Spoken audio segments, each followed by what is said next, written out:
Bapak-bapak, ibu-ibu, saudara-saudara kaum muslimin rahimakumullah. Dunia ini penuh dengan berbagai macam kesibukan. Sejak dari petani yang turun ke ladang, pedagang yang berangkat ke pasar, pelajar yang menuju sekolah, sampai kepada pegawai yang berangkat ke kantor, seluruhnya tidak lain untuk mencari sesuatu yang bernama bahagia. Setiap orang menginginkan kebahagiaan, dan tidak seorang pun menginginkan kesengsaraan dalam kehidupan ini. Namun nyatanya tidak setiap orang yang ingin bahagia mengetahui jalan yang harus ditempuhnya untuk sampai kepada kebahagiaan itu. Maka pada kesempatan pertemuan kali ini, saya ingin menyampaikan sebuah hadis dari junjungan kita baginda Nabi besar Muhammad sallallahu alaihi wasallam yang termuat dalam kitab Mukhtarul Ahadits An-Nabawiyah, di mana beliau bersabda, arba'un min sa'adatil mar'i. Ada 4 perkara yang merupakan tanda dari orang bahagia. Saya mau tanya, di antara saudara-saudara yang hadir di sini, apa ada yang kepengen jadi orang sengsara? Ya. Seluruhnya tentu ingin mendapatkan kebahagiaan. Maka menurut resep dari Nabi kita, tanda orang bahagia itu 4. Jadi kalau saudara ingin bahagia, harus mempunyai 4 perkara ini. Yang pertama, orang bahagia itu kata Nabi, darun wasi'un. Punya rumah biar bagus asal gede. Enak ngaturnya. Daripada sudah punya rumah kecil, adanya di pinggir kali, gubuk, kalau hujan bocor, miring lagi, kiamat. Loh, kalau gitu Islam materialis dong. Hadis ini boleh diartikan dengan makna hakiki, arti yang sebenarnya. Boleh diartikan dengan makna majazi, arti kiasan. Kalau dia diartikan dengan arti kias, maka yang dimaksud darun wasi'un ay qalbun wasi'un. Rumah yang luas tidak lain daripada hati yang lapang. Karena di situ kunci kebahagiaan yang sebenarnya. Walaupun kita cuma tinggal di petak berukuran 2 kali 3 meter, kalau hati kita luas-luas rasanya rumah itu. Tapi biar rumah kita halamannya saja puluhan ribu hektar, ada kolam renangnya, kamar tidurnya tidak lagi terhitung. Kalau hati yang menempati rumah itu sempit, maka akan terasa sempit jugalah rumah itu. Tempat bergantungnya tidak lain adalah hati. Marilah kita mencoba melihat berbagai pandangan orang tentang bahagia ini. Ada orang menyangka bahwa bahagia itu kalau dia mendapatkan harta yang sebanyak-banyaknya. Siapa yang banyak harta, dialah raja. Apa yang dia mau, seluruhnya bisa dibeli. Keamanannya, dia bisa menyewa petugas. Seluruh fasilitas untuk menyenangkan kehidupannya bisa dibeli. Pendeknya, hartalah segala-galanya dalam kehidupan. Sampai ada pepatah mengatakan, innad darahima fil amakini kulliha taksur rijala mahabatan wa jalala. Sesungguhnya harta, dinar, dirham, uang, di mana-mana selalu bikin hebat orang yang memilikinya. Coba lihat, orang yang punya duit sama yang enggak punya duit, jangan gaya hidupnya, gaya jalannya aja lain. Wahia lisanun liman arada fasahatan, wahia silahun liman arada qitala. Uang adalah senjata yang paling ampuh bagi orang yang mau pergi perang, dan lidah yang paling fasih bagi orang yang mau bicara. Kalau bicara dengan lidah macet, cobalah bicara dengan harta, lancar. Sampai ada pepatah demikian, segalanya bisa diatur dengan harta. Maka di kalangan orang yang berpandangan semacam itu, seluruh kegiatan hidupnya hanya terfokus kepada bagaimana mengumpulkan harta yang sebanyak-banyaknya. tidak peduli halal haram, tidak kenal sore pagi siang dan malam, tidak sempat sujud, jauh dari agama, jauh dari kehidupan yang bersifat ruhaniyah, jauh dari Allah dan sebagainya, sampai dalam Al-Quran dikelompokkan dalam kelompok yang dinamakan lumazah. Allazi jama'a malahu wa 'addadah yahsabu anna malahu akhladah. Mereka mengumpul-ngumpulkan harta sebanyak-banyaknya dan menyangka bahwa harta yang banyak itu dapat mengekalkan hidupnya, mengekalkan kekayaannya, mengekalkan kebahagiaannya.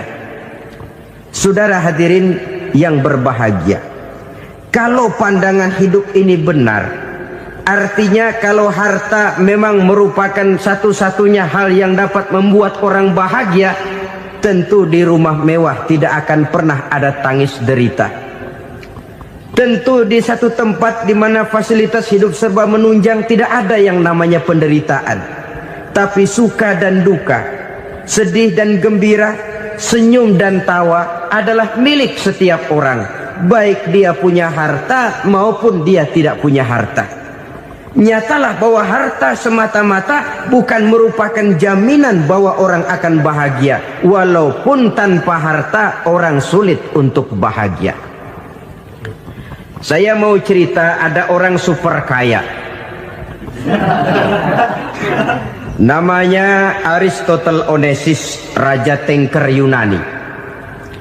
Dia punya kapal tanker saja konon sampai 11 banyaknya. Punya perusahaan penerbangan yang disebut Olympic Airlines. Punya hotel di berbagai kota besar di dunia ini, sejak dari New York, London, Paris, Rome dan sebagainya. Bahkan punya pulau yang dia namakan Pulau Scorpio. Ini kan namanya sudah kaya nggak tanggung-tanggung, punya pulau. Nah, dia punya 2 orang anak, yang satu laki-laki namanya Alexander, yang satu perempuan namanya Maria Onassis. Seluruh harapannya tertumpah kepada anak lakinya Alexander ini, yang akan meneruskan usahanya, meneruskan kekayaannya, meneruskan dinastinya. Apa yang terjadi? Ternyata anak yang dia harapkan yang bernama Alexander ini mati muda dalam kecelakaan pada waktu dia olahraga. Apa olahraganya? Namanya olahraga anak orang kaya, golongan jet set. Olahraganya olahraga pesawat terbang. Jatuh, ya nggak kapungut, habis mati. Tinggal satu anak perempuannya, Maria Onassis. Tapi anak perempuan ini juga malah urakan. Terakhir dia pacaran, bahkan kemudian kawin sama orang Rusia. Rupanya Aristotle Onassis ini broken. Kekayaannya yang berlimpah ruah, perusahaannya yang begitu banyak, siapa yang akan meneruskan? Siapa yang akan menggantikan? Sampai kemudian dia mengurung diri di Pulau Scorpio dan mati di sana secara mengenaskan. Seorang multi jutawan, seorang yang super kaya, mati menyendiri di pulau sepi. Ibarat kata pepatah, anak ayam mati di lumbung. Bukan kekurangan makanan, keurugan makanan. Begitu kehidupan Aristotle Onassis. Dan banyak orang-orang yang sudah demikian kaya sampai dibingungkan oleh kekayaannya sendiri. Telusurilah kehidupan David Rockefeller misalnya, Henry Ford misalnya, Adnan Khashoggi misalnya. Multi jutawan yang kadang-kadang dibuat keder oleh kekayaannya sendiri. Pantas ketika Imam Ali ditawarkan orang, "Ya Ali, kalau kepadamu disuruh pilih ilmu atau harta, kau pilih mana?" Ya jelas pilih ilmu dong. Kenapa? Pertama, ilmu kalau kita berikan kepada orang lain tambah. Tapi harta kalau kita berikan kepada orang lain kurang. Saudara punya uang 10.000, dibagi orang 5.000, jelas uang saudara berkurang. Tapi saudara punya ilmu, diberikan kepada orang lain bisa, saudara pun makin mantap. Tidak lantas jadi bodoh karena ngajarin orang. Saudara bisa Fatihah lalu mengajarkan orang Fatihah. Orang bisa, saudara pun makin hafal. Tidak lantas setelah diajarin orang ilmunya hilang. Begitu datang dia minta orang, tolong ajarin saya Fatihah. Udah habis, nggak ada.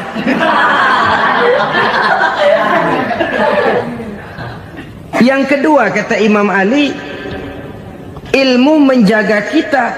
Kalau harta, kita yang harus jaga. Makin banyak ilmu, makin terpelihara diri seharusnya. Tetapi makin banyak harta, makin bingung kita jaganya. Sampai kadang-kadang kalau perlu seluruh keliling rumah dipasangi alarm. Belum cukup disewakan anjing besar-besar, pasang di depan pintu, awas anjing galak. Masih belum cukup juga, cari centeng tukang-tukang kepruk jaga rumah.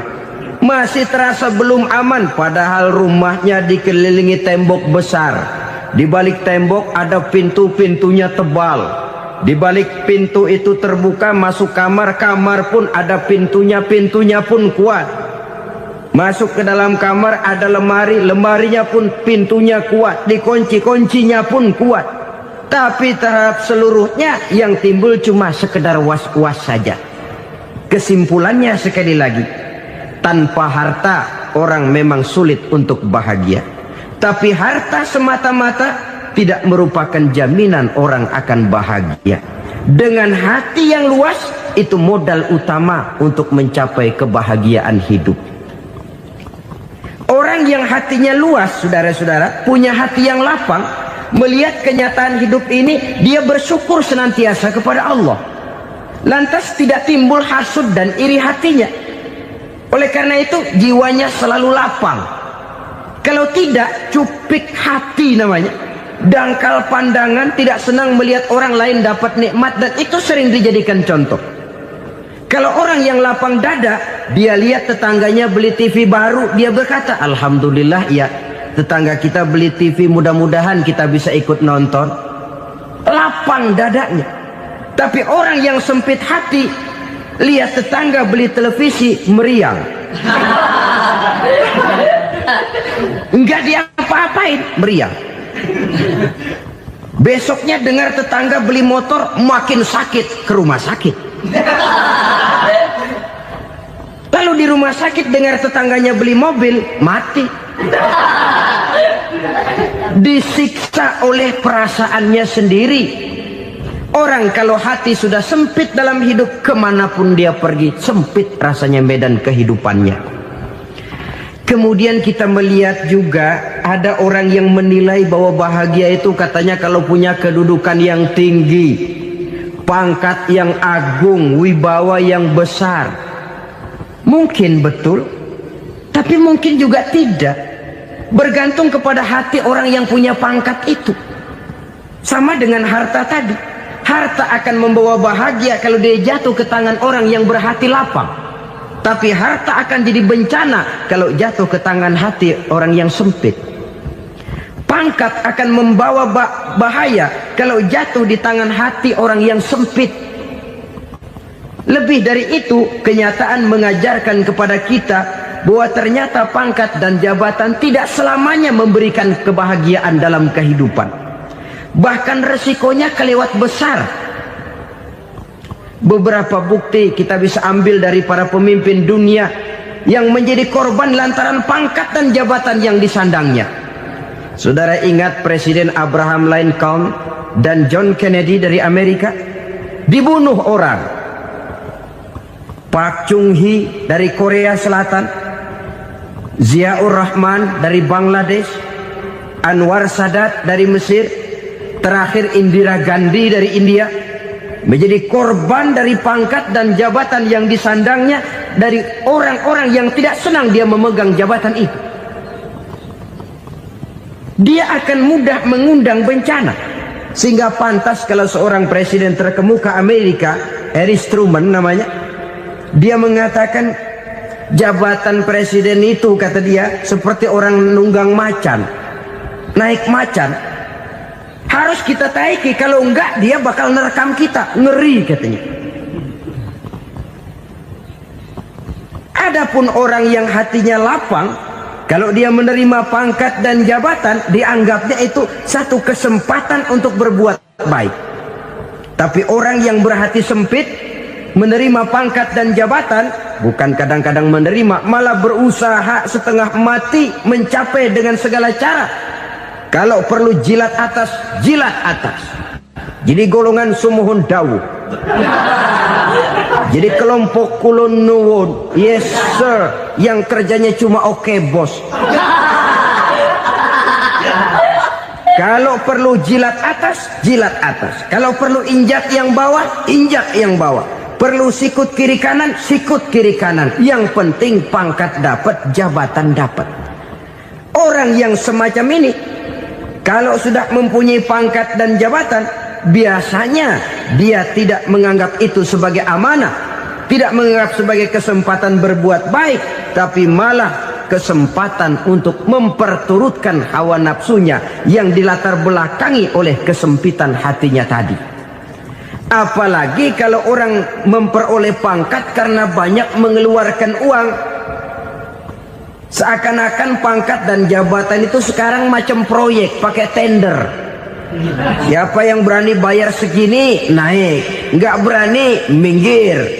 Padahal logikanya, kalau orang mencapai satu jabatan karena banyak mengeluarkan uang, hampir bisa dipastikan bahwa setelah jabatan itu dia pegang, langkah pertama yang akan dilakukannya ialah berusaha bagaimana uang yang dia keluarkan supaya kembali. Ya paling kurang pulang modal dulu dong. Soal mikirin rakyat soal nanti, tapi ini modal harus pulang. Itu celakanya kalau orang memperoleh pangkat dan jabatan cuma karena banyak mengeluarkan uang.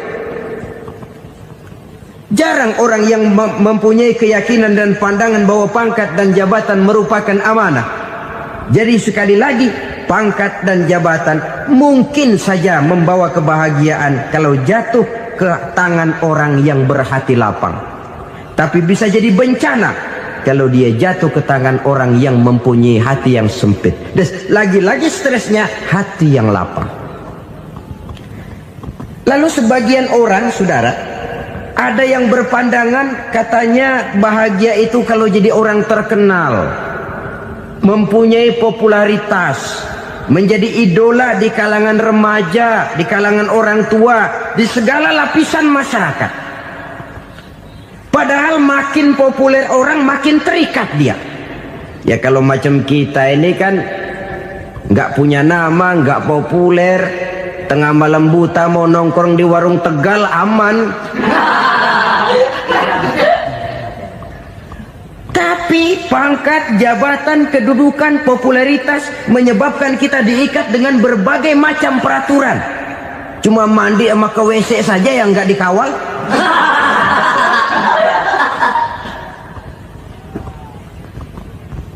Benarkah popularitas, ketenaran membawa kebahagiaan? Mungkin. Ya, tapi mungkin juga tidak. Kenapa? Banyak orang-orang populer yang mengakhiri hidupnya secara tragis. Kita ambil beberapa nama. Di Amerika tahun 60-an ada bintang seksi paling terkenal yang dijuluki sex bomb. Bom seks. Sampai sekarang jadi legenda, namanya Marilyn Monroe. Singkatan dobelnya itu inisialnya MM, Marilyn Monroe.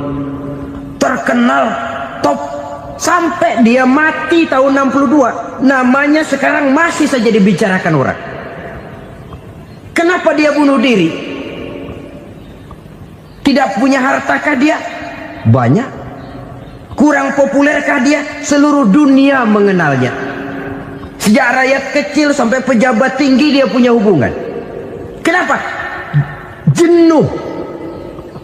Dia terlahir dalam keadaan yatim. Setelah itu tidak lama dia berangkat remaja, ibunya meninggal. Pindah dari wanita asuh ke wanita asuh sampai 12 orang ibu angkatnya. Dan kekecewaan yang paling parah, setiap laki-laki yang dekat dengannya hanya seperti kapal berlabuh. datang dan pergi silih berganti, padahal dia merindukan seseorang yang bisa melindungi hidupnya. Dia rindukan itu dan dia tidak pernah menemukan. Itu yang akhirnya menyebabkan dia minum pil tidur kelewat dosis, minum obat tidur kebanyakan, ya tidur terus sampai sekarang.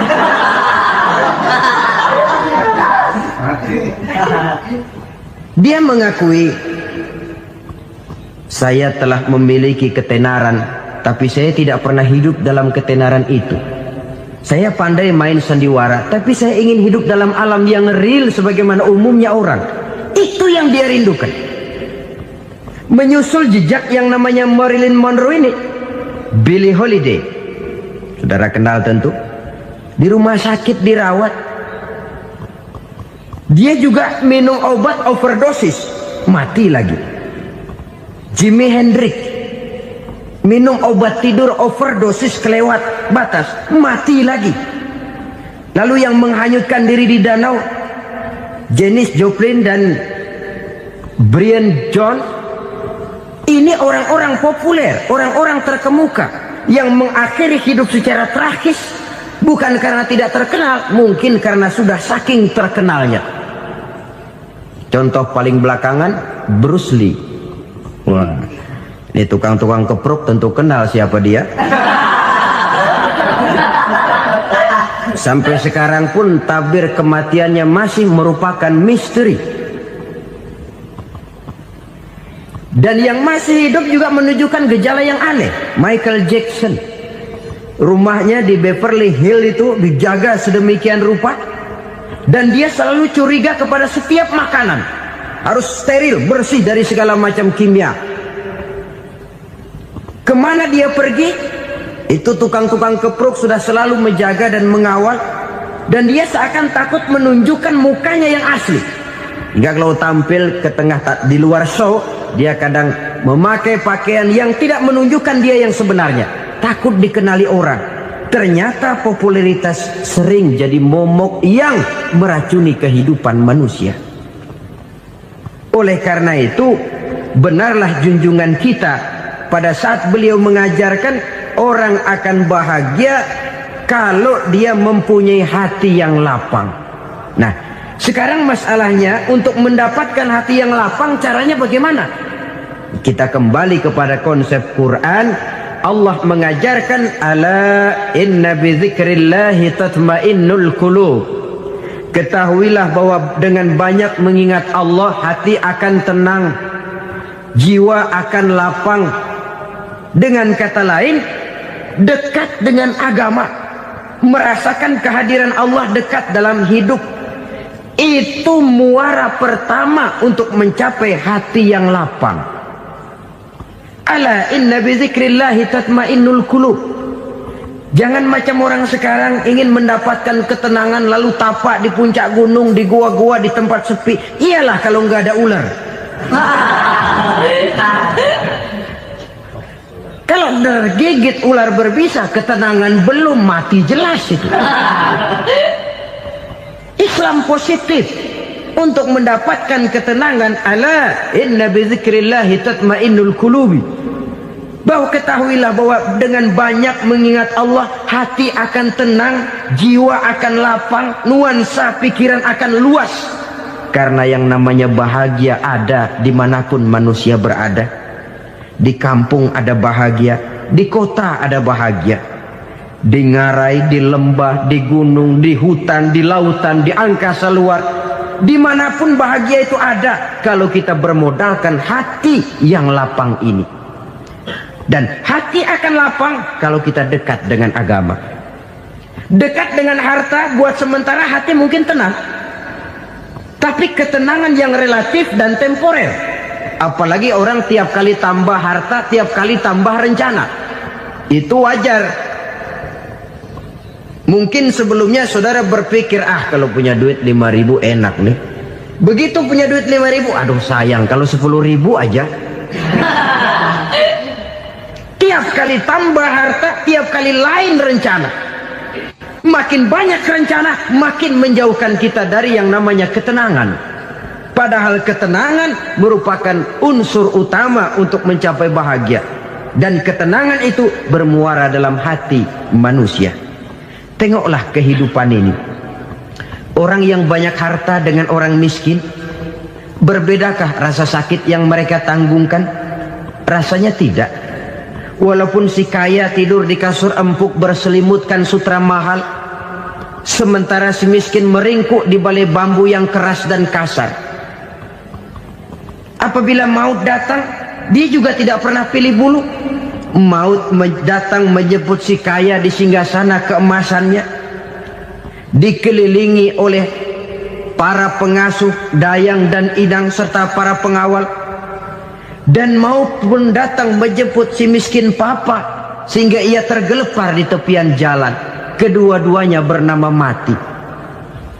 Kalau nyata bahwa sakit yang ditanggung si kaya tidak beda dengan sakit yang ditanggung si miskin, bukan harta semata yang membuat orang bahagia.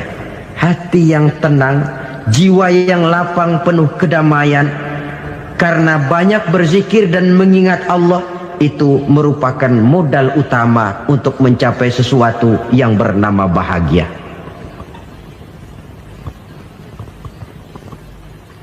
Saudara hadirin yang saya hormati, inilah yang pertama dari 4 ciri yang digambarkan oleh Nabi tentang tanda-tanda orang bahagia. Dan harus berangkat dari yang pertama ini, hati yang lapang. Ini yang harus kita miliki lebih dahulu. Baru nanti akan menyusul kepada poin yang ketiga, kedua, dan selanjutnya. Sebab kalau hati sudah terisi dengan jiwa yang lapang, seluruh persoalan insya Allah akan bisa kita atasi dengan sebagaimana mestinya. Yang kedua sekarang, tanda orang bahagia menurut baginda Nabi, markabun syariah. Orang bahagia itu, kata beliau, punya kendaraan biar cepat asal lancar.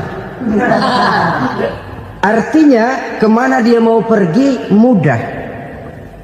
Apa maksud hadis ini? Kalau kita kaji lebih dalam, kendaraan itu kan alat transportasi. Transportasi tidak lain adalah usaha memudahkan komunikasi.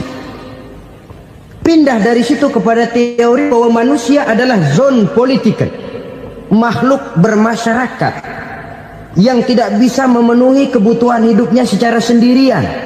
Kita memerlukan keberadaan orang lain dalam kehidupan ini. Untuk memakai baju saja kita sudah perlukan petani yang tanam kapas, pabrik yang memintal kapas jadi benang, pabrik yang menenun benang jadi kain, sampai kepada mesin jahit, sampai kepada tukang jahit. Itu cuma untuk memakai pakaian saja.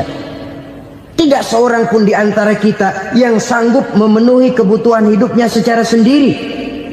Kita perlu orang lain. Maka kebebasan dalam arti mutlak, kebebasan tanpa batas, itu tidak mungkin ada dalam kehidupan. Karena kita mengadakan yang disebut interaksi sosial. Setiap kegiatan kita tentu melibatkan orang lain.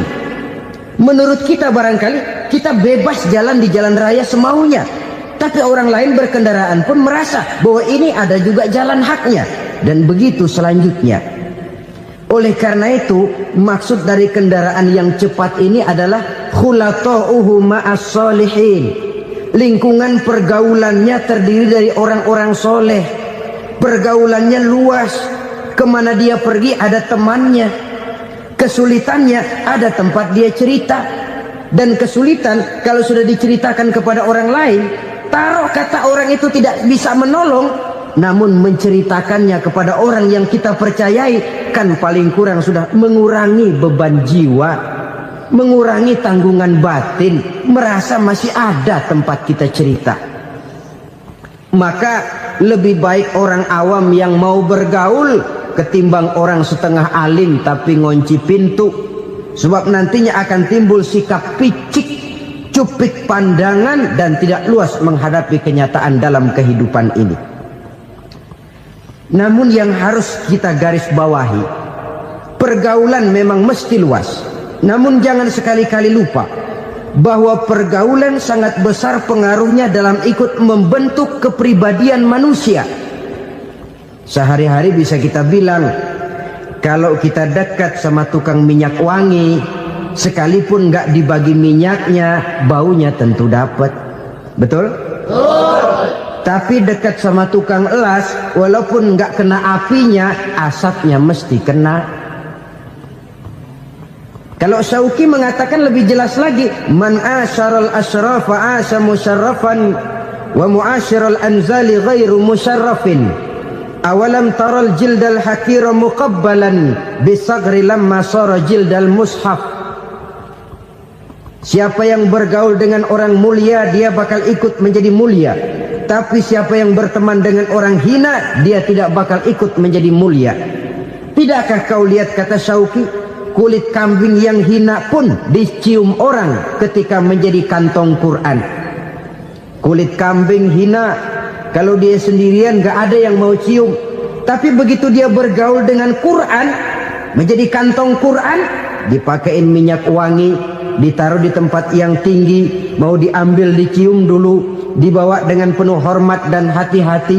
Kulit kambing yang hina lantaran berteman dengan Quran, numpang mujur. Tapi coba lihat kalau kulit kambing berteman dengan kayu, jadi beduk, habis. Zohor dikemplang, asar dipukul. Itu pun sedikit saja, cuma salah milih teman. Yang temannya Quran dihormati orang, yang temannya kayu lantaran jadi beduk, gelap-gelap subuh orang udah kemplangnya.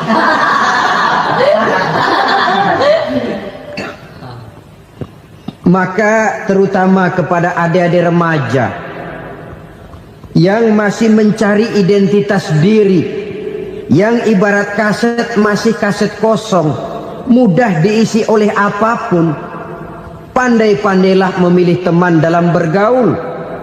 Karena banyak orang yang tadinya baik-baik, ketika terseret dalam pergaulan dengan orang yang tidak baik, kebaikannya menjadi lentur dan luntur. Tapi berapa banyak bajingan-bajingan tengik, orang-orang yang berlumur noda dan dosa, tiap hari melakukan maksiat, namun bergaul dengan orang yang baik-baik, pada akhirnya sedikit demi sedikit beringsut dan berangsur dia terbiasa mengikuti kebaikan-kebaikan. Saya tekankan ini kepada remaja karena mereka masih mencari identitas diri. Apa yang mereka lihat mereka mau, apa yang mereka dengar mereka ingin tahu. Coba lihat kehidupan remaja. Pulang nonton film Rambo, pengen jadi Rambo, gagah, maunya belekai melulu. Pulang nonton film Superman, pengen bisa terbang. Pulang nonton India, nyanyi melulu. Wajar, mereka masih mencari identitas diri. Saya ini sebenarnya siapa? Lingkungan, pergaulan akan membentuk itu. Karena itu pandai-pandailah bergaul, karena ia sangat besar pengaruhnya dalam ikut membentuk kepribadian manusia. Apalagi sifat yang jelek lebih cepat menularnya ketimbang sifat yang baik. Sifat yang baik, watak yang soleh itu lambat sekali untuk menular. Tapi yang tidak baik, kan prosesnya mah kalau remaja biasanya mula-mula dengar. Karena dengar lalu pengen tahu. Karena pengen tahu lalu ngeliatin. Begitu ngeliatin kan pengen nyobain. Setelah nyobain ketagihan. Nah ini prosesnya. Yang namanya ganja, morfin, narkotik, awalnya kan begitu. Mula-mula denger, katanya kalau sudah fly to the sky, sudah melayang ke langit, katanya disitulah puncak kebahagiaan. Mulanya cuma denger. Karena denger pengen tahu. Karena pengen tahu lalu ngeliat, kumpul sama orang yang suka ngeganja. Setelah ngeliat, nah pengen ngerasain. Begitu ngerasain enak juga, ketagihan. Kalau sudah ketagihan jadi penyakit kronis, bisa merembet kepada yang lain. Iya kalau orang tuanya mampu untuk beli morfin, beli ganja. Kalau tidak kan pikirannya ngayap, jemuran siapa ya gue sabet. Timbullah perbuatan-perbuatan negatif yang bermula dari salah pergaulan. Apalagi buat adik-adik remaja yang tinggal di kota-kota besar, yang pengaruh budaya, pengaruh kesenian, pengaruh struktur kehidupan yang nampak makin individualistis, di mana persaingan tajam, tensi ekonomi tinggi, orang mudah mengalami stres. Pandai-pandailah dalam bergaul, sekali lagi, karena ia sangat besar pengaruhnya dalam ikut membentuk kepribadian manusia. Orang bahagia punya kendaraan yang cepat, artinya punya pergaulan yang luas, dan lingkungan pergaulannya terdiri dari orang-orang yang soleh. Kemana dia pergi, ada teman. Kesulitannya, ada tempat dia cerita.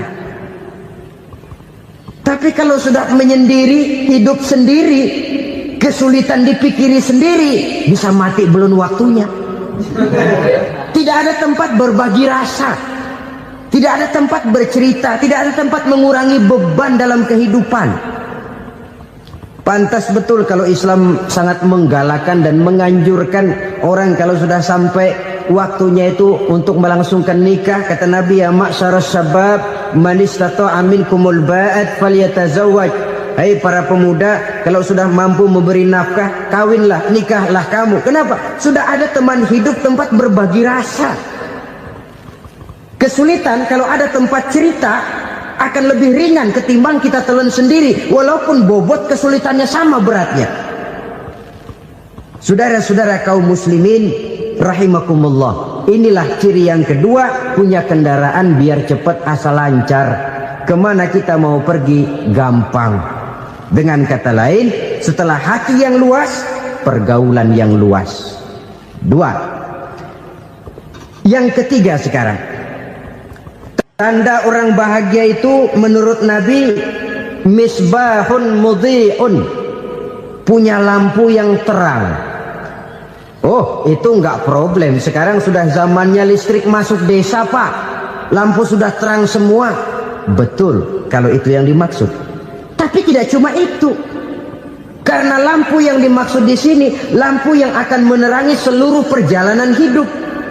Dan perjalanan hidup itu sudah dimulai sejak kita terlahir ke alam ini, sampai masuk ke alam barzah, kumpul di padang mahsyar, sampai ke akhirat. Lampu yang menerangi itu yang diperlukan. Kalau lampu, katakanlah yang paling top sekarang kan lampu jenis Mercury. Taruhlah itu di rumah kita, dia cuma menerangi rumah kita, menerangi hati pun tidak sanggup. Bila kita masuk ke alam barzah, alam kubur, sanggupkah si Mercury yang begitu terang menerangi alam barzah kita? Tidak sanggup lagi. Sanggupkah lampu yang ratusan watt, bahkan puluhan ribu watt menerangi kehidupan di padang mahsyar? Tidak akan sanggup lagi.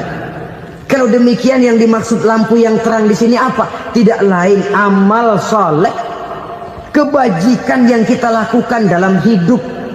Itu yang akan jadi lampu penerang. Di dunia nama kita akan terang, jasad kita boleh hancur terkubur tanah, tapi nama kita akan dikenang orang. Begitulah kalau orang meninggalkan kebajikan dalam hidup seperti sekarang. Ribuan orang tiap saat berziarah ke kubur Imam Syafi'i, ke kubur Imam Malik, ke kubur Imam Ghazali, ke kubur orang yang baik-baik, orang yang soleh-soleh. Kebajikannya yang ditinggalkan, yang mengukir namanya dengan tinta emas. Sehingga saudara sudah terbaring di alam kubur, orang lewat, Allah, ini kuburannya Fulan bin Fulan, dulu ini kebaikannya Masya Allah, saya ikut merasakan. Mari kita mampir sebentar, kita Fatihah. Mohon disampaikan Allah pahalanya kepada almarhum. Al-Fatihah. Itu kalau orang baik-baik. Lalu saudara tanya, Pak, orang mati dikirimin Fatihah apa nyampe pahalanya? Saya jawab, kalau saudara nggak percaya, mati dulu dah. Nanti saya Fatihain, tungguin di sana. Umpama nggak sampai, balik lagi kemari. Sekarang ini kan maunya otak-otakan saja. Kalau nggak masuk otak, nggak percaya. Padahal alam gaib itu nggak bisa diotak-otakin. Sama saja dengan saudara pernah dengar cerita kapal Tampu Mas tenggelam tak? Pernah nggak? Di mana? Ya, di laut Masalembo. Begitu ke Tampu Mas tenggelam, ratusan penumpang itu terjun ke laut, dipermainkan gelombang, berjuang menghadapi maut itu. Orang lagi timbul tenggelam di lautan, dihantam ombak, kita tengokin pakai helikopter. Pak, lagi timbul tenggelam ya? Iya, tolongin. Jangan khawatir Pak, nih saya kirim intan Pak, harganya 10 juta. Kira-kira orang yang timbul tenggelam di laut seneng nggak? Tidak. Kan mahal toh intan 10 juta. Kenapa dia nggak senang? Karena intan 10 juta dalam kondisi seperti itu tidak sanggup menyelamatkan dia. Dia akan girang kalau dikirimin ban mobil bekas, dikirimin papan terentang atau bambu. Intan yang 10 juta dia nggak girang, ban mobil bekas yang 1000 perak tuh pegang, itu yang dia girang betul. Inilah sebabnya Nabi berkata, mal mayyitu fi qabrihi illa kal ghariqil mutaghawwis. Orang yang meninggal di alam kuburnya seperti orang timbul tenggelam di lautan. Yantaziru da'watan min ahli, menunggu doa dari keluarganya yang masih hidup. Duh, bapak saya sudah meninggal, saya sayang benar sama dia. Kirimin kulkas ke kuburannya Itu sama saja dengan tadi orang tenggelam di lautan dikirimi intan yang harganya 10 juta, tidak sampai. Begitulah kalau kebajikan yang kita tinggalkan dalam hidup, sudah mati pun kubur kita masih diziarahi orang. Tapi kalau jahat yang kita tinggalkan, boro-boro lah orang mau doa lewat dekat kuburan kita juga seram. Tuh bajingan dulu mati dipendem di situ tuh. Jangan lewat situ, ntar kesurupan, jangan. Lewat saja orang ngeri. Konon lagi membacakan Fatihah dan mengirimkan doa.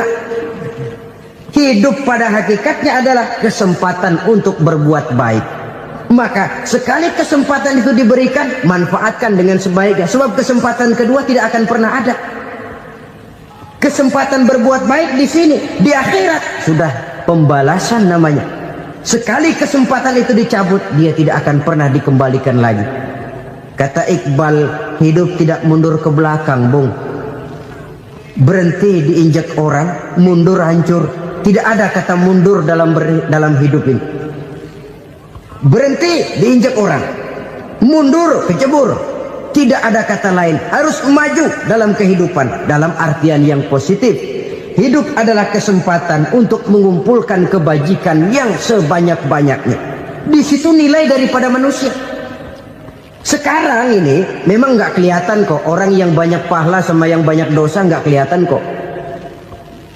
Barangkali kalau habis bikin dosa palanya pada benjol, mungkin orang takut sama dosa.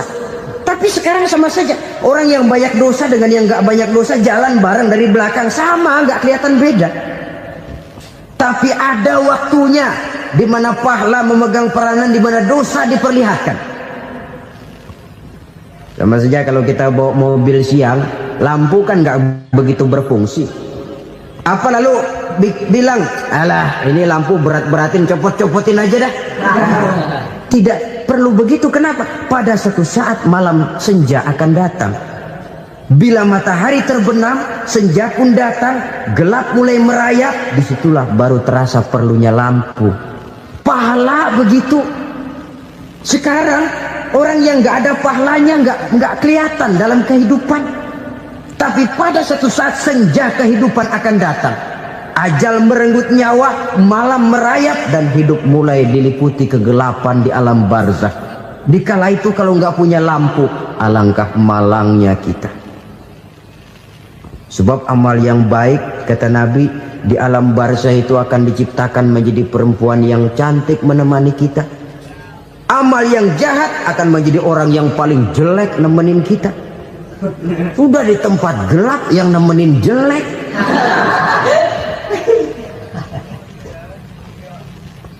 Kaum muslimin rahimakumullah.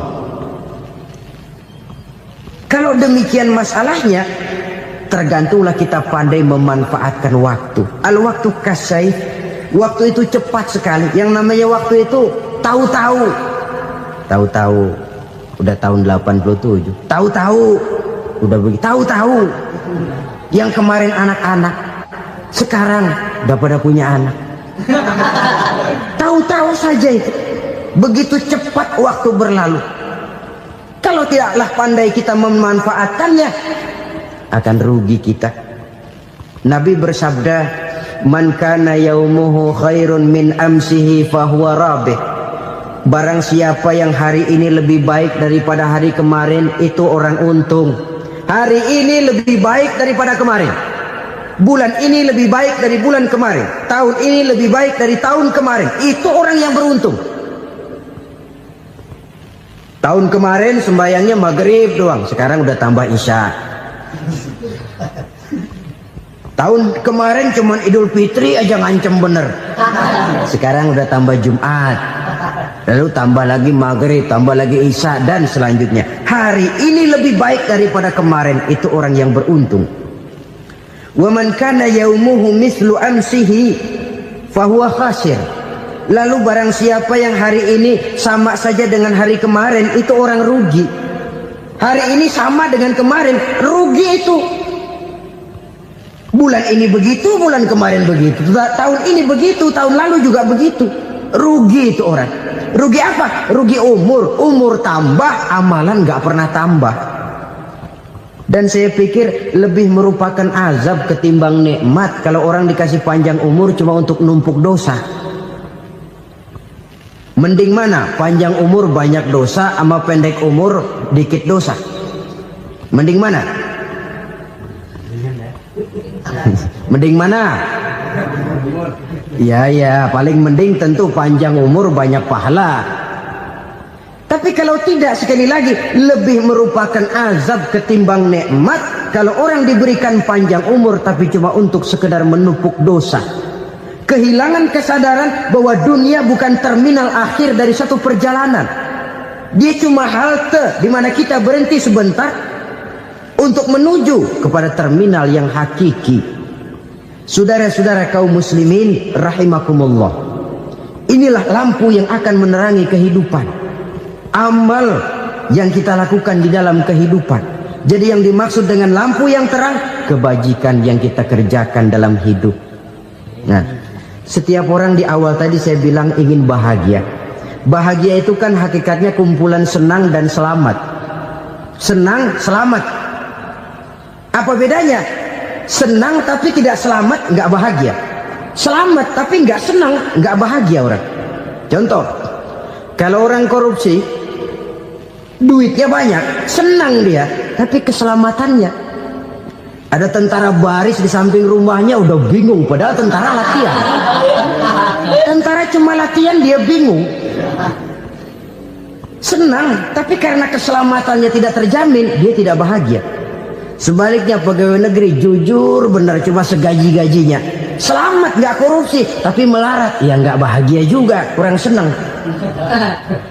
Kesenangan dan keselamatan untuk dunia saja, ya sekali lagi, kalau cuma sekedar untuk dunia saja, bisa dibeli pakai uang. Bisa dibeli pakai uang. Saudara ingin selamat, bisa dibeli pakai uang. Saudara ingin senang, bisa dibeli dengan uang. Tapi setelah mati, masuk ke alam barzah, habis kekuasaan uang. Nggak bisa lagi beli keselamatan pakai uang. Tidak mungkin lagi membeli kesenangan dengan uang. Di situ pahala yang megang peranan. Makin banyak pahala, makin banyak saham untuk membeli kesenangan dan keselamatan, untuk memperoleh yang namanya bahagia. Dan jangan lupa loh, di alam barzah kita nggak sebentar, menunggu datangnya kiamat. Loh iya, kalau kita begitu dikuburin terus kiamat datang, untung. Tapi kalau masih harus 1000, 2000, puluhan ribu tahun yang akan datang, dalam satu penantian yang begitu lama, tanpa saham untuk memperoleh kebahagiaan, satu kemalangan yang tidak ada pernah putus-putusnya. Janganlah tergelincir oleh kebahagiaan sebentar yang menipu dengan mengorbankan kebahagiaan hakiki yang berjangka panjang. Apa artinya senyum sejenak kalau harus ditebus dengan tangis seumur hidup? Biarlah kita minum jamu, pahit memang, getir memang, tapi kan besok badan sehat. Daripada sekarang minum sirup, manis memang, enak memang, tapi bibir pada jontor besok. Sirawan, batuk, nggak karu-karuan. Banyak orang tertipu oleh kesenangan yang sebentar, padahal laisa kullu ma yalma'u zahaban. Belum tentu semua yang berkilat itu emas, belum tentu semua yang gemerlap itu intan. Karena itu marilah manfaatkan kesempatan yang diberikan Allah ini untuk mengumpulkan kebajikan yang sebanyak-banyaknya. Yang terakhir sekarang, yang keempat, tanda orang bahagia kata Nabi. Zaujatun salihah. Orang bahagia itu tanda yang keempat kata Nabi, punya istri biar cakep asal taat. Sudah surga itu sudah. Cakep taat. Istri kayak gitu, kalau belum mati jangan dikuburin dulu. Sudah cakep taat lagi, tapi kadang-kadang enggak, udah jelek ngadat melulu. Apa yang mau dipilih? Sebab itu Quran mengatakan istri pakaian untuk suami, suami pakaian untuk istri. Kenapa suami istri diibaratkan pakaian? Alangkah tingginya gaya bahasa Quran ini. Suami istri teman hidup, hidup perjalanan panjang. Sejak kita dalam rahim sudah ada hidup kan di sini.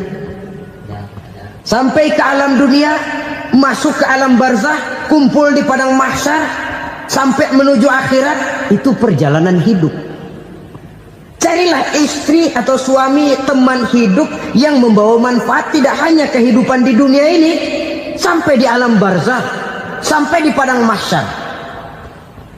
Suaminya mungkin meninggal lebih dulu, atau istrinya mungkin meninggal lebih dulu, tapi suami atau istri yang masih hidup berbuat kebajikan.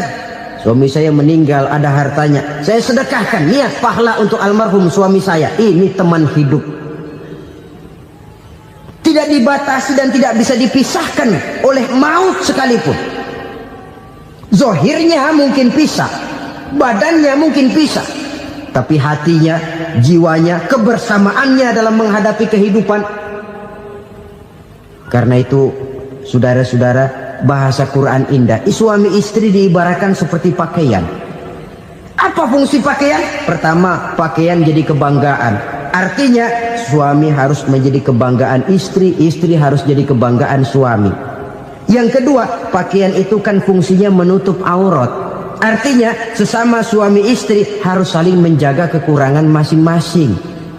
Jangan malah sesama suami istri saling membongkar rahasia dan aibnya sendiri-sendiri.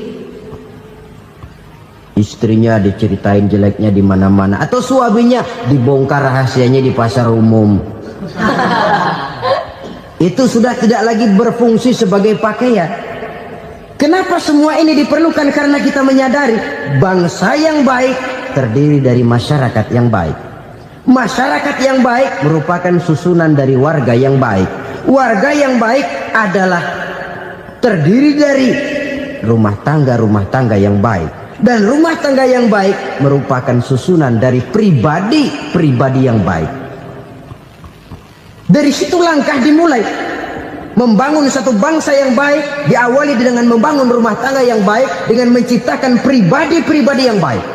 Sehingga dari sini diharapkan berkembanglah nilai-nilai kebaikan. Orang akan bahagia mempunyai istri yang soleh. Kenapa? Tidak ada seorang suami bisa sukses jadi apapun dia, apapun profesinya. Dokterkah, kiaikah, mubalikkah, petanikah, pengusahakah, pejabat tinggikah, tidak ada seorang suami yang bisa sukses tanpa peran serta istrinya. Walaupun memang peranan itu tidak begitu kelihatan, tapi sangat menentukan. Karena itu, saudara hadirin yang saya hormati, Islam sangat menghargai kaum wanita, memberikan kedudukan yang tinggi sepanjang tidak mematikan kodrat kewanitaannya. Nah, kalau sudah kesuksesan ini diawali dari rumah tangga, karier di masyarakat mudah untuk dikejar. Tapi keberantakan di rumah tangga merupakan kegagalan pertama di tempat lain. Nah, inilah saja yang dapat Al-Fakir sampaikan pada pertemuan kali ini. selalu berusaha menyimpan sesuatu yang bisa membawa manfaat, baik untuk dirinya, untuk anak cucunya, maupun untuk keluarganya, untuk masa kini dan masa depannya. Kadang simpanan itu berbentuk uang, kadang berupa tanah, lain saat berbentuk pabrik, dan lain sebagainya. Sementara masa depan yang paling pasti adalah akhirat. Jika untuk masa depan dunia kita rela memeras keringat, membanting tulang, pergi pagi dan pulang petang, menyimpan uang, menyimpan tanah, menyimpan pabrik, pernahkah kita merenung jika satu saat kiamat datang, kita dibangkitkan dari kubur masing-masing, berdiri di padang mahsyar untuk mempertanggungjawabkan seluruh kegiatan hidup kita di dunia ini, lalu kita akan menuju ke alam akhirat. Sudahkah kita mempunyai simpanan untuk akhirat kita? Pada pertemuan kali ini saya ingin menyampaikan sebuah hadis di mana Rasulullah sallallahu alaihi wasallam bersabda, arba'un min kanzil jannah. Simpanan sorga ada 4 macam. Yang pertama, ikhfa'us sadaqah, menyembunyikan sedekah. Saudara-saudara kaum muslimin, sebagaimana yang kita maklum bahwa Allah Subhanahu wa taala melebihkan sebagian rezeki dari kita terhadap yang lain. Ada yang kaya, ada yang setengah kaya, ada yang miskin, ada yang setengah miskin, dan selanjutnya. Ada yang gajinya kecil tapi penghasilannya gede. Ada yang penghasilannya gede tapi nggak punya gaji. Ada juga yang memang gajinya gede dan penghasilannya gede. Kelebihan rezeki merupakan sunnatullah dan tidak harus membuat kita merasa lebih dari yang lain. Bahkan sebaliknya, kelebihan itu harus membuat kita ringan tangan untuk menolong mereka yang memang memerlukan pertolongan. Kalau saudara diberikan ilmu, maka pertanyaan akhirat cuma satu: ilmumu kau amalkan untuk apa? Kalau saudara diberikan umur yang panjang, pengadilan akhirat juga bertanya satu: umurmu kau habiskan di mana? Tapi kalau saudara diberikan harta, pengadilan akhirat akan bertanya 2: hartamu kau dapat dari mana? Kau belanjakan kemana? Dari mananya ditanya, dan kemananya juga ditanya. Oleh karena kita akan dimintakan pertanggungan jawab, maka amanah yang bernama harta ini harus kita gunakan dengan sebaik-baiknya. Ada penggunaan yang merupakan kewajiban, itu zakat namanya. Ada penggunaan yang sewaktu-waktu, itu infak namanya. Ada yang lebih sewaktu-waktu lagi, dan itu sedekah namanya. Zakat dia terikat oleh haul dan nisab, oleh putaran batas waktu dan ukuran dari harta itu sendiri. Sedangkan infak terikat oleh situasi dan kondisi perekonomian seseorang. Sedangkan sedekah tidak terikat dengan apapun. Dalam kondisi seperti apapun kita bisa melakukan sedekah dengan yang terkecil sekalipun. Sampai-sampai Rasulullah sallallahu alaihi wasallam mengajarkan, la tahqiranna minal ma'rufi syai'an walau an talqa akhaka biwajhin talik. Atau ada hadis, tabassumuka fi wajhi akhika laka shadaqah. Senyumanmu kepada temanmu adalah sedekah. Jadi untuk melakukan sedekah tidak harus dalam berbentuk uang. Dengan ilmu kita bisa sedekah, dengan tenaga kita bisa bersedekah, dengan pikiran kita bisa bersedekah, bahkan senyum kepada teman itu pun sedekah. Jadi kalau sedekah dengan uang memang belum punya uang, nyengir aja banyakin. Itu asal pada tempatnya, jangan lalu ketemu tiang listrik cengengesan. Tentu tidak pada tempatnya dan tidak wajar. Nah, sedekah yang paling dicintai Allah adalah sedekah yang disembunyikan. Artinya, jauh dari sifat riya. Kan kadang-kadang ada orang sedekah itu disebutkan namanya, apa tidak bagus? Kalau memang niatnya ikhlas, ya bagus-bagus saja untuk memberikan sugesti kepada yang lain. Si Fulan bin Fulan nyumbang sekian, diumumkan. Boleh kalau niatnya untuk memberikan rangsangan kepada yang lain supaya dia menyumbang lebih besar dari orang tadi. Tapi kalau itu mendatangkan riya, maka sedekah yang paling dicintai Allah adalah sedekah yang disembunyikan. Tangan kiri saja tidak tahu apa yang diberikan oleh tangan kanan.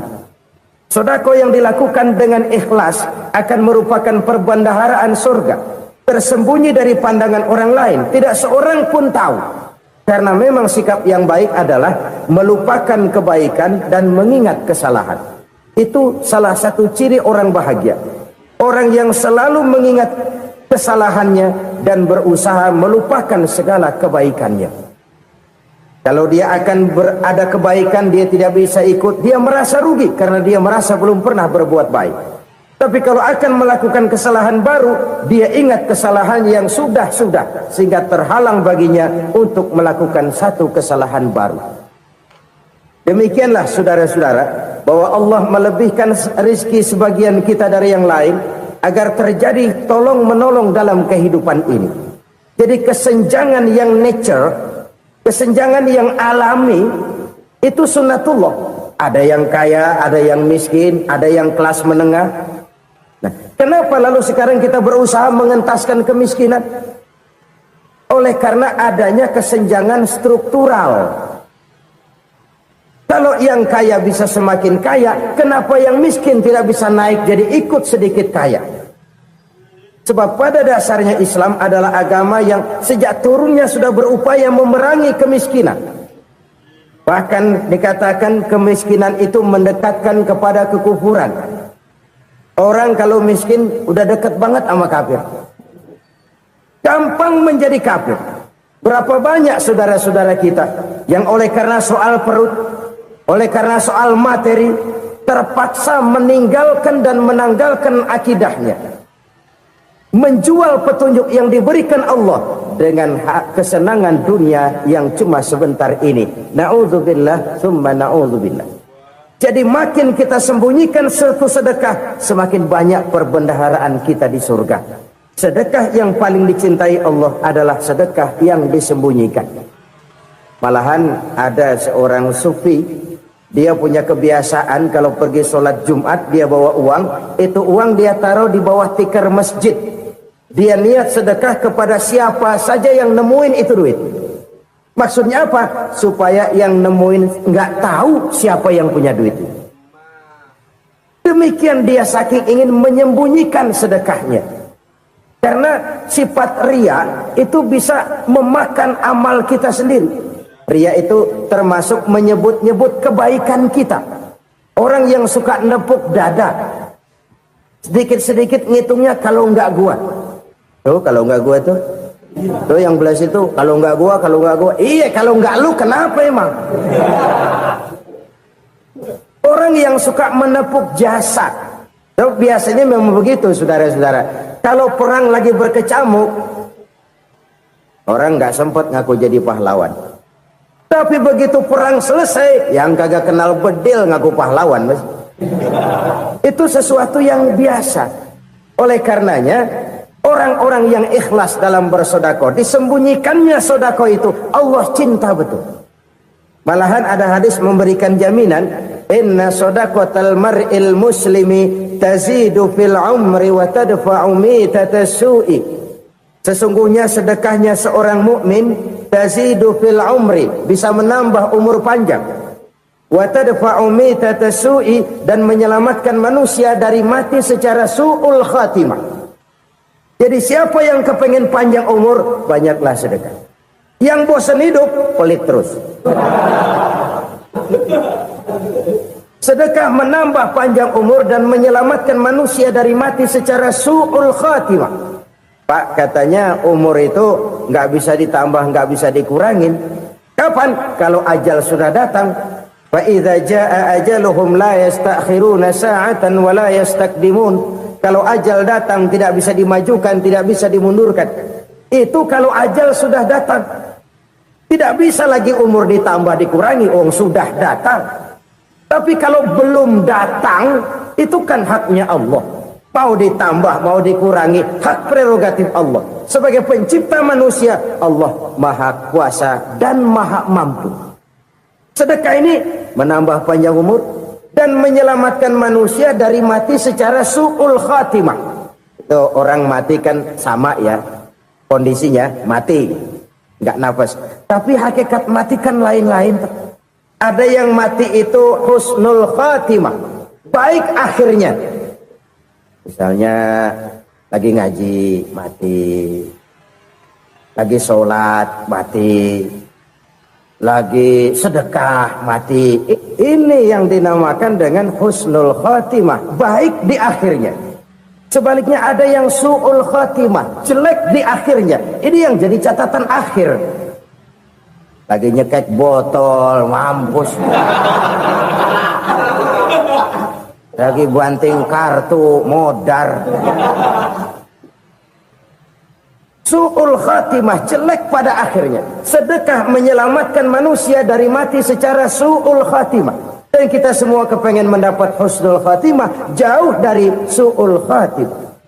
Oleh sebab itu yang bisa menyelamatkan kita dari penyakit itu antara lain adalah sedekah yang disembunyikan, yang dikerjakan dengan ikhlas karena Allah, tidak karena kepengen dipuji orang, tidak karena ingin dikatakan orang pemurah. Sebab orang dermawan itu orang yang memberi tanpa harus diminta. Kalau masih harus diminta, ya belum dermawan namanya, masih harus diminta. Kalau nggak diminta ya tulus, lolos, polos. Saudara-saudara kaum muslimin rahimakumullah, harta adalah amanat dan akan kita pertanggungjawabkan. Allah melebihkan rizki sebagian kita dari yang lain agar kita saling tolong menolong, bantu membantu. Nabi janjikan siapa yang meringankan beban saudaranya muslim di dunia, Allah akan meringankan bebannya di akhirat nanti. Sebuah jaminan dari baginda Nabi. Si orang yang kita bantu barangkali tidak bisa membalas, Allah yang akan membalas lewat jalan lain yang tidak pernah kita sangka-sangka. Ada orang tanya, Pak, ini ada orang nyumbang masjid sambil marah-marah, bagaimana? Saya bilang sumbangannya aja ambil, marahnya jangan. Marahnya jangan diambil, itu urusan dia. Saudara-saudara kaum muslimin rahimakumullah, umat Islam ini kan umat yang punya potensi besar. Kadang kita merenung, kenapa kadang-kadang pembangunan masjid kok lambat sekali? Kalau hotel hari ini peletakan pertama, bulan depan peresmian. Supermarket hari ini peletakan batu pertama, minggu depan peresmian.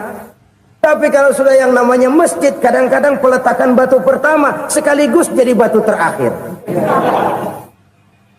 3 tahun, 4 tahun, campur nebar jalak di jalanan, duit dijaring kayak ikan sepat. Apa tidak ada orang Islam yang kaya? Banyak. Apa tidak ada pengusaha muslim yang jadi konglomerat? Ada. Lalu yang belum banyak itu yang komit terhadap nilai-nilai agamanya. Akhirnya kita jatuh jadi umat yang lemah. Belum ada pengusaha konglomerat muslim buka pabrik supermi cap beduk misalnya umpamanya atau pabrik kecap cap sorban supaya identitas keislamannya sedikit kelihatan. Kita jatuh jadi umat yang lemah karena potensi tidak terinventarisir dengan baik. Kita ini ibarat kompor yang cuma matengin nasi orang lain. Potensi kita dimanfaatkan oleh orang lain. Ukhuwah Islamiyah kita baru terbatas kepada silaturahmi. Ukhuwah di bidang ekonomi kita lemah, ukhuwah di bidang kebudayaan kita lemah, apalagi ukhuwah di bidang politik kita lebih rapuh lagi. Padahal ukhuwah itu adalah totalitas kehidupan manusia, menyangkut ipolek sosbud, memerlukan nilai-nilai ukhuwah. Jadi oleh karena itu mari kita menyadari di dalam harta kita, walaupun kita yang cari, pergi pagi, pulang sore, peras keringat, banting tulang, di sana ada harta anak yatim. Di sana ada hak masjid. Di Di sana ada hak pesantren, di sana ada hak jihad. Berbahagialah seseorang apabila dia oleh Allah dijadikan keran.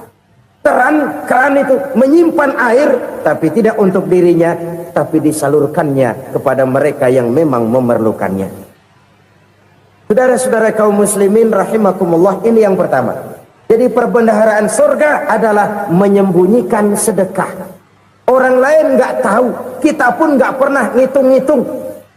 Kita anggap lewat begitu saja, padahal itu deposit akhirat. Satu. Yang kedua, perbendaharaan surga itu apa? Wa kitmanul musibah, menyembunyikan kesulitan. Kadang orang takut menghadapi kesulitan, tapi makin kita merenung, hidup ini kan sebenarnya urusan. Takut sama urusan, ya jangan hidup. Tandanya orang hidup itu kalau punya urusan. Urusan melupakan problem. Problem sering menimbulkan kesulitan. Kesulitan bukan untuk ditakuti, tapi untuk diatasi dan dicarikan jalan keluarnya. Siapa sih orangnya yang nggak pernah sulit-sulit? Makin tinggi status sosialnya, makin gede urusannya. Makin tinggi kualitas imannya, makin berat tingkat kesulitannya. Cuma memang yang namanya enak itu seperti pelangi. Biang lala itu nggak pernah di atas kepala kita, di atas kepala orang melulu. Lo sih enak lo, kata kita. Dia juga bilang, yang enak kan lo. Pelangi itu nggak pernah di atas kepala kita. Kata tukang beca, aduh enak ya naik Mercy. Kata tukang beca, apa yang di dalam mobil Mercy? Aduh enak bener tukang beca, di jok ngeringkuk ngorok pulas bener. Saya kamar pakai AC sejuk, tempat tidur sutra empuk, alga spring bed, kulak kulik nggak bisa pulas kalau belum minum Valium, belum tidur. Enak bener tukang beca, di jok ngorok nggak tahu wetan kulon. Si tukang beca bilang yang di Mercy enak, yang di Mercy bilang tukang beca enak. Inilah enak, nggak pernah di atas kepala kita, di atas kepala orang lain melulu enak itu. Nah saudara-saudara, yang merupakan perbendaharaan surga itu orang yang bisa menyembunyikan kesulitan, baik pribadi ataupun rumah tangga. Nih terutama rumah tangga yang jadi soalnya. Kadang-kadang kita ini kalau senang, sebaliknya kalau senang kita diam, kalem aja, cuek. Banyak banget duit kita bawaan, diam aja udah. Malah ketemu orang takut. Tapi begitu susah, sekampung tahu. Padahal Nabi mengajarkan perbendaharaan surga itu menyembunyikan musibah, menyembunyikan kesulitan. Kalau enak, cerita sama orang-orang. Kalau nggak enak, rasain sendiri, tekan sendiri, atasin sendiri. Kita kan sebaliknya, tenang kita diam, asal lagi susah, paling tidak kita nyari teman buat cerita kesusahan. Siapa orangnya yang nggak pernah susah? Cuma soalnya bagaimana kita mengatasi kesusahan itu sendiri. Begitu juga misalnya kalau orang sudah berumah tangga, itu orang tuanya harus menjadi tempat dia cerita yang enak-enak saja. Yang nggak enak rasain berdua, selesaikan berdua, atasin berdua. Jangan dibalik. Asal senang diam, giliran susah saja. Maknya laporan. Terbalik. Bisa menjaga security informasi. Maka nama bayam keluar diam, malah seluitan. Enak amat lo makan daging ayam. Security informasi. Saudara-saudara kaum muslimin rahimakumullah, ujian yang terberat itu yang pernah diberikan kepada para nabi, para rasul, para aulia, para ulama. Makin tinggi keimanan, makin berat bentuk kesulitan. Ayo saya kemukakan satu contoh saja. Ada seorang nabi yang kaya, nabi kaya, namanya Nabi Ayub. Iblis kalau orang begini kan keki,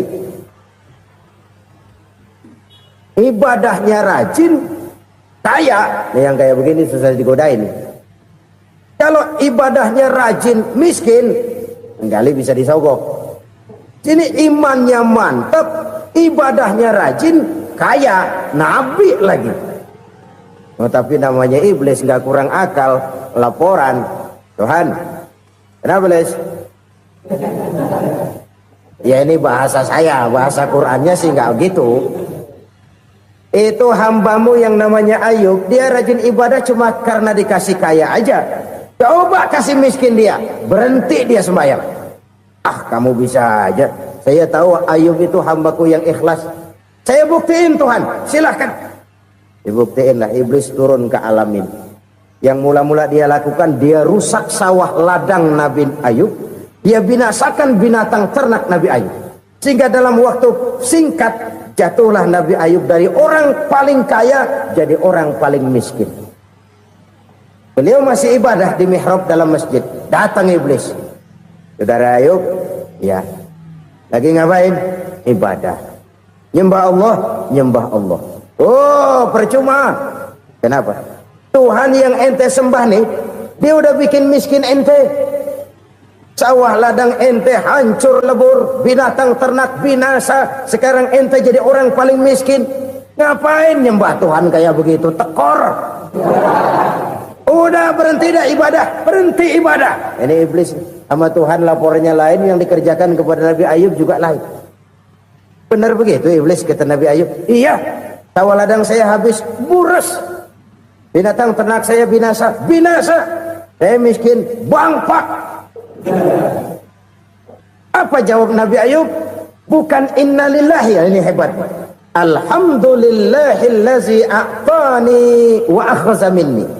Segala puji bagi Allah yang telah memberikan harta kepada saya dan sekarang mengambilnya lagi. Alhamdulillah. Allah yang ngasih, Allah yang ambil.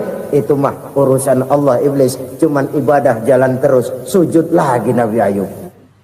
Iblis seleher gondok banget. Dasar Nabi nggak mempan dia apa-apain. Miskin malah alhamdulillah. Allah yang ngasih, Allah yang ambil. Jadi kalau kita tidak komit, kita tidak terikat kepada kaya, miskin, senang, susah, apa yang bisa bikin kita susah? Jadikan kekayaan, kemiskinan, jadikan senang, susah sebagai anak buah yang bisa kita atur. Jangan kekayaan ngatur kita, jangan kemiskinan ngatur kita. Kita yang harus mengatur mereka. Senang, susah, kaya, miskin, bahagia, sengsara, jadikan itu anak buah yang bisa kita atur. Kalau sekarang kita kaya, lain saat boleh jadi kita miskin, semiskin-miskinnya. Allah yang ngasih, Allah yang ambil. Tenaga mana yang bisa menghalangi?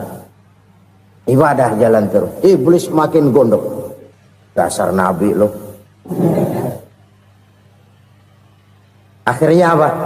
Nabi Ayub dikerjain, diberikan penyakit. Demikian fatal penyakitnya. Bayangin, udah miskin sakit. Masya Allah. Miskin sakit.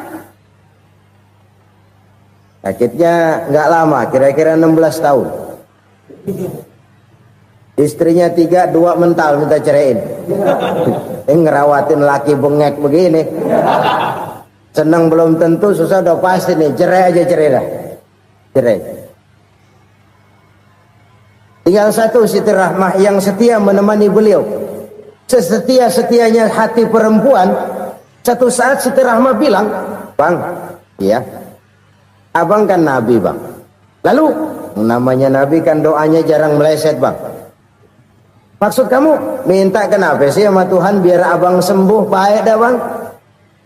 Siti Rahmah, "Iya. Saya sakit berapa tahun sih dah?" 16 tahun, Bang. "Sebelum ini saya sehat berapa tahun?" "Ya kira-kira 60 tahun, Bang." "Nah, coba ente banding-bandingin, Rahmah.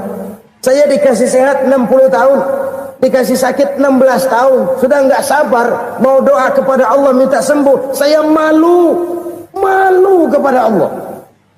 Diuji dengan yang luar biasa seperti ini, tidak mengganggu stabilitas kehambaannya. Dia tetap menghamba kepada Allah Subhanahu wa ta'ala."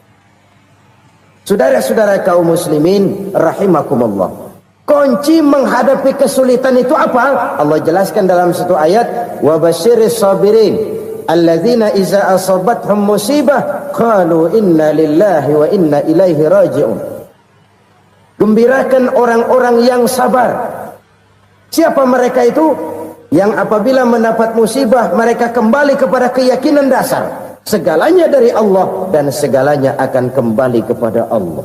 Ini konsepsi dasar dari sikap muslim dalam menghadapi berbagai kesulitan. Segalanya dari Allah, segalanya akan kembali kepada Allah. Kalau ini sudah kondisi dasarnya, maka kita akan lapang menghadapi kenyataan bagaimanapun pahitnya. Apakah itu namanya miskin, apakah itu namanya sakit, bahkan maut sekalipun. Maut sekalipun. Segalanya dari Allah, segalanya akan kembali kepada Allah. Ini sikap hidup, bukan sekedar ucapan. Kita kadang-kadang menjadikannya sebagai ucapan. Mulutnya sih nggak berhenti, innalillahi wa inna ilaihi rajiun, tapi nangisnya terus gerung-gerungan. Bukan itu, ini kesadaran moral. Kalau segalanya dari Allah, segalanya kembali kepada Allah, kan sebenarnya cuma nunggu giliran. Hari ini saya nyembayangin dia, entah hari apa saya disembayangin orang. Hari ini saya antar dia ke kubur, entah hari apa orang nganterin saya ke kubur. Hari ini saya tahlilkan dia, entah nanti kapan orang tahlilkan saya. Segalanya dari Allah, segalanya akan kembali juga kepada Allah. Oleh sebab itu saudara-saudara, kesulitan bukan untuk ditakuti. Kesulitan justru untuk diatasi, dicarikan jalan keluarnya. Dan tidak ada orang yang tidak pernah mendapat kesulitan. Tidak ada. Semakin tinggi status sosial, semakin tinggi kualitas keimanan, semakin besar juga tingkat kesulitan. Hanya saja bagaimana cara kita mengatasinya. Dan Al-Quran menyatakan, inna ma'al usri yusra. Di balik kesulitan itu pasti ada kemudahan. Roda itu berputar. Karena itu Rasulullah Sallallahu Alaihi Wasallam mengingatkan kepada kita, ta'arraf ilallahi firraha ya'rifka fisyiddah. Ingatlah kepada Allah di waktu kamu senang, supaya Allah ingat kepada kamu di waktu kamu susah. Kalau waktu senang kita ingat kepada Allah, kita susah, Allah tidak akan meninggalkan kita. Tapi kalau waktu senang kita jauh dari Allah, sujud tidak sempat, dengan masjid jauh, ketika senang kita lupakan Allah. Nanti begitu kita susah, Allah lupakan kita. Dan itu menyakitkan. Oleh karena itu orang-orang tua kita dulu bilang, kalau lagi sehat ingat-ingat lu bakal sakit nanti. Kalau lagi kaya ingat-ingat satu saat kita bakal jatuh miskin. Bahkan kalau lagi muda ingat-ingat kita bakal tua. Dan yang terpenting kalau lagi hidup ingat-ingat kita bakal mati. Saudara-saudara kaum muslimin rahimakumullah. Jadi yang kedua yang merupakan perbendaharaan surga, menyembunyikan musibah. Saudara-saudara kaum muslimin rahimakumullah. Hal ketiga yang merupakan perbendaharaan surga adalah wasilaturrahmi. Orang yang suka bersilaturahmi. Sebagaimana yang kita maklum bahwa manusia adalah makhluk yang disebut zon politika. Makhluk sosial yang tidak mungkin hidup sendiri-sendiri. Betapa dan siapapun kita memerlukan orang lain. Bodoh betul manusia kalau tinggal di tengah masyarakat tapi tidak mau bermasyarakat. Merasa hebat sendiri, pintar sendiri, gagah sendiri, kaya sendiri. Mungkin kalau mati juga ngubur sendiri. Jangankan kita di sini, di sorga saja Nabi Adam waktu sendirian bengong melulu, mondar mandir. Allah tegur dam sepi dam. Ya ini kalau bahasa saya. Iya Tuhan sepi ini nggak ada coret-coretan pisan ini. Diciptakan Siti Hawa baru anteng Nabi Adam. Itu di sorga. Cobalah. Umpamanya saudara tinggal di Jakarta nih. Kayak bener. Apaan aja di Jakarta punya saudara dah. Jembatan Semanggi ambil. Monas buntel bawa pulang. Hotel-hotel ambil semua. Cuman tinggal di Jakarta sendirian, apa enaknya? Betapa dan siapapun kita perlu orang lain. Tidak ada seorang pun yang bisa memenuhi kebutuhan hidupnya secara sendiri-sendiri. Nah, Islam telah menyelamatkan manusia dari ras diskriminasi. Mengikat manusia dengan persaudaraan yang berlandaskan kepada akidah.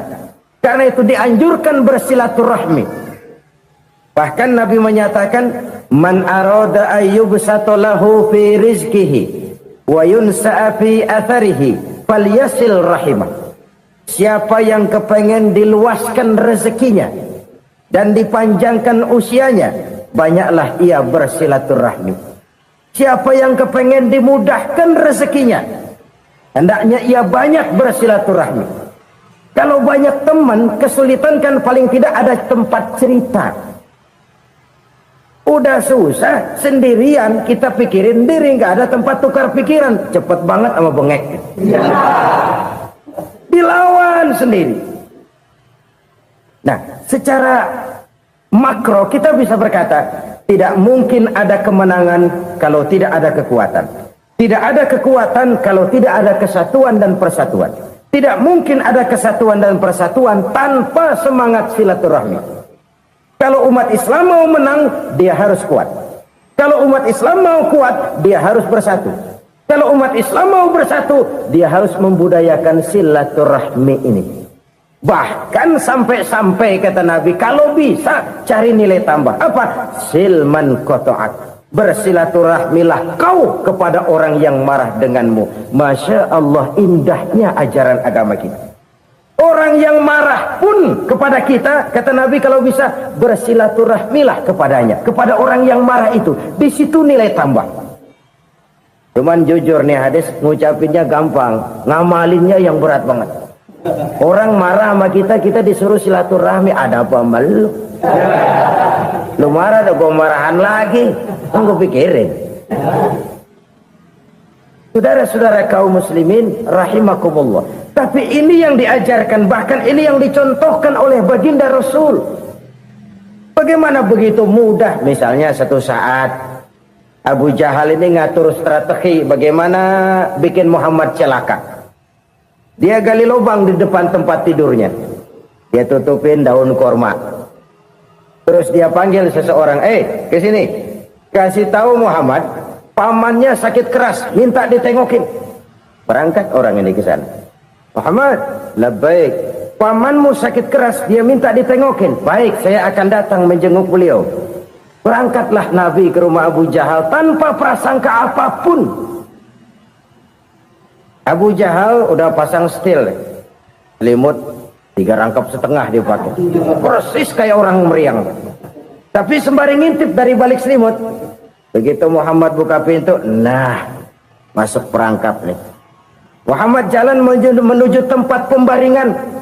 Makin lama makin dekat, makin lama makin dekat. Makin dekat ke lubang yang dipasang oleh Abu Jahal itu. Dalam hati Abu Jahal, terus dah jatuh, mampus dah lu ini. Mampus lu hari ini nih. Apa yang terjadi? Malaikat Jibril datang. Muhammad, pamanmu.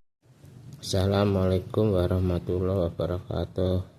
Semoga dapat bermanfaat bersama channel Cahaya Hati. Semoga amal ibadahnya Bapak Kiai Zainuddin Amjad diterima Allah Subhanahu wa ta'ala. Amin amin ya rabbal alamin. Assalamualaikum warahmatullahi wabarakatuh. Selamat mendengarkan.